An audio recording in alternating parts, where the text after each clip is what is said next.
Hey guys, Movie Fan 356 here, continuing Halloween Horror Month, and today we're talking about another James Wan movie. The last review was Dead Silence. Today we're talking about Insidious.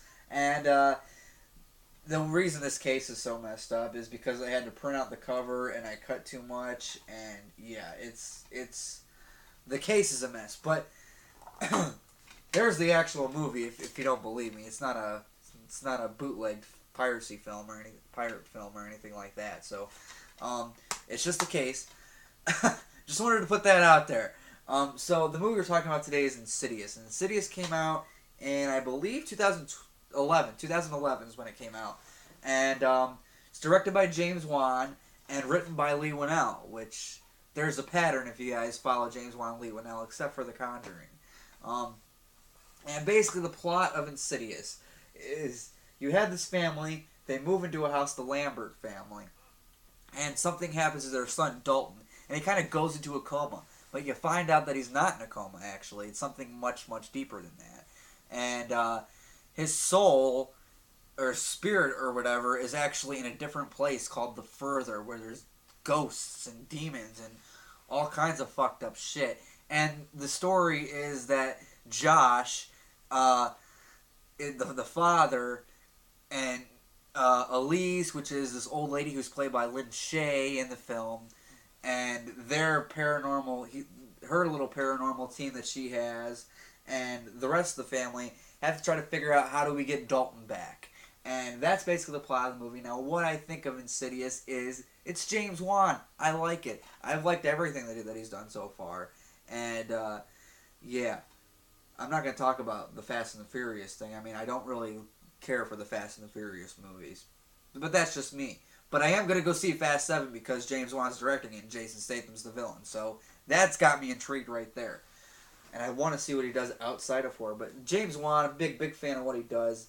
Lee Winnell is the writer. I kind of touched about this in my Dead Silence review. I love the pairing of the two. I think they work creatively great together. And let's talk about the acting in the film. Patrick Wilson, who I'm a big fan of. Patrick Wilson's in a lot of shit. And he's good every single time. So, Rose Byrne's in the film, which if you guys don't know who Rose Byrne is, she was recently in that film with Seth Rogen and Zac Efron called Neighbors. She played Seth Rogen's wife in the film. And she's really good. I think she's a good actress too. I just need to see her in a little bit more. I know she's done a lot more stuff, but X-Men First Class was good.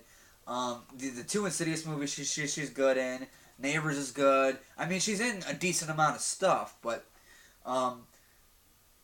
Lynn Shay is in the film, which if you guys don't know Lynn Shay, I mean, she's in a lot of shit. I mean, if you guys have ever seen Detroit Rock City, she's Jeremiah's mother. You know, the one that tries to take him to private school and get religion and all that because he's such a troubled teenager, and you know he listens to Kiss Tickets. That movie's great. But yeah, she's in this movie. She plays Elise in the film, who's kind of brought in to help bring Dalton back. And let's talk about the scares because this is a horror film, and it's James Wan directing it, and it's not teens getting slashed up by a serial killer. It's demonic. It's spirits and stuff like that. It's paranormal, and the scares. This movie actually, it's a creepy fucking movie. Now, some would argue Insidious is scarier, and that's fine. I'm not gonna argue that or anything like that. It's just saying the scares in this movie are good. There are some jump scares in here, sure. You can predict the jump scares, absolutely, but there's a couple of them I wasn't expecting, and they kind of made me flinch a little bit. But yeah, let's talk about the kids. I don't know. Ty Simpkin, I think is his name. He's playing Dalton in the film. He was also in Iron Man 3 as little Harley. And, the kid that Tony Stark interacts with. Yeah, he's playing Dalton. That's him right there. He's going to be the new Jurassic World. I think he's an okay child actor. I don't hate him. I think he's improving with each movie he does, though. And, he's not doing too bad for himself right now. He's making good career choices, or his agent is, whatever. And, so yeah, I don't think he's that bad of a child actor. I like him in this movie, even though he's not conscious 90% of the movie. I like it. The creep factor is there, and that song. You know, tiptoe by the window.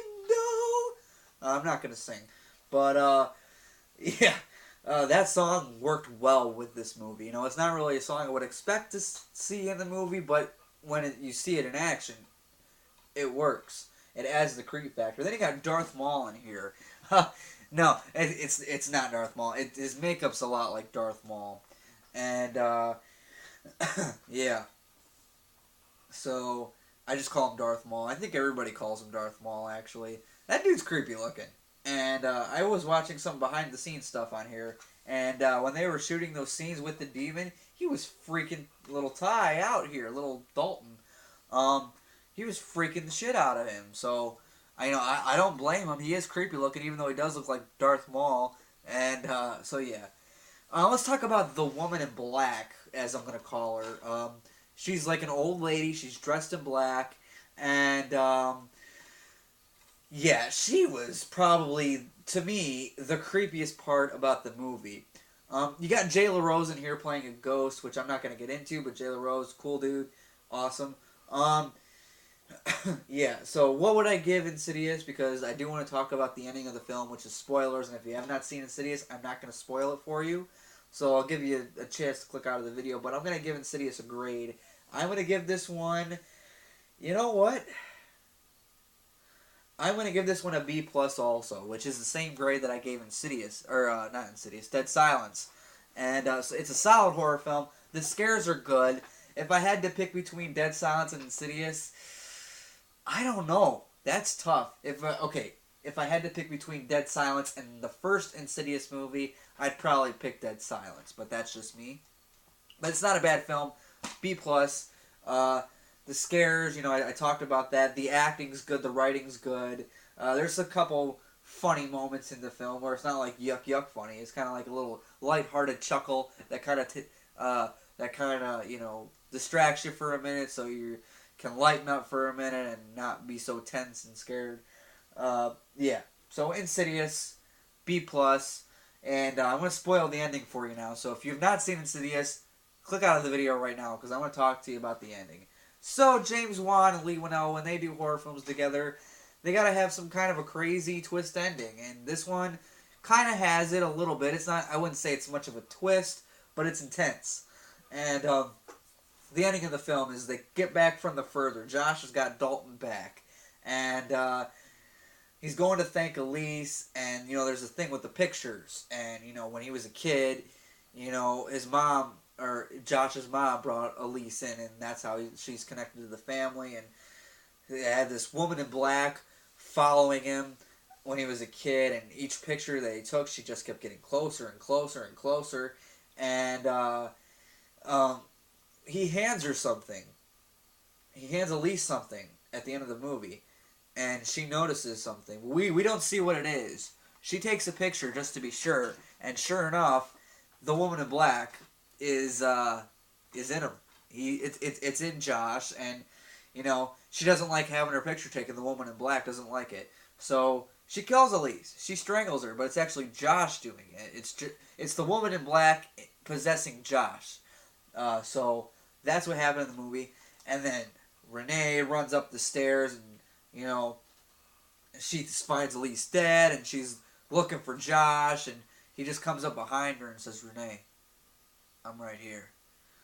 And then she turns around and she gasps, and that's the end of the movie. It's like, James Wan, Lee Winnell, you guys did it again. You left me hanging right there. It was a pretty big cliffhanger. I want to know what happens next. And we do know what happens next in the sequel, which I'll talk about next. So, Insidious, B+. What do you guys think of this movie? What do you think of the ending?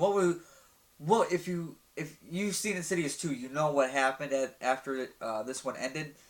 But what was your predictions on the 3 years we were waiting for, or the 2 years we were waiting for Insidious Chapter 2? What was your prediction on what happened, on what you saw, and what happened after that? So guys, Insidious, B+, that's all I can say for today. I'll see you guys in the next video.